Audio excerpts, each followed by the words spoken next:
In this video, we will take a look how to add a price add-on to a restrictive field. Let's say we have here already a product, and whenever I will enter something, we can see there is no additional charge being charged. So now let's take a look how to add a price add-on.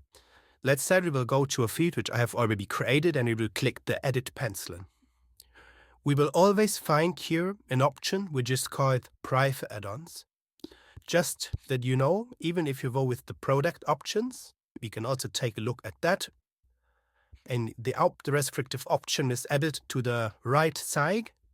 You click the pencil, you can also find here the price add-on section. In this case, if it's an option which have multiple entries, you will also have the opportunity to set individual price add-ons to each of the selected option. But in my case, let's just go back. We want to show it with the Textfield sample. I will click the pencil again. We will scroll down to price add-ons, enable the price add-ons, and now we have the opportunity to choose a product which will work as a price add-on. It can be also a variant, or we want to create a new add-on. In my case, we can create a new one. I will call it a new add-on.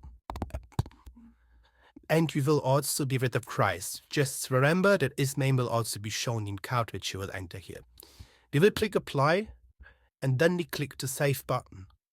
So now as we get the information saved successfully, we can return to our storefront, we can refresh it, and as soon as I will enter something here, we can now see that there is an upcharge added.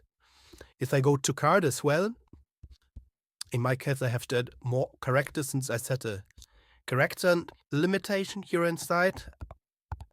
Like this, you will click add to cart, and you can see here that our add-on was added.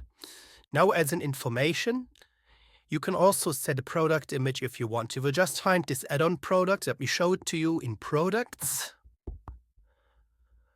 New add-on. And here you can also upload your individual image so that it will look nicer, but for most people it will not like back, just that the price will be added.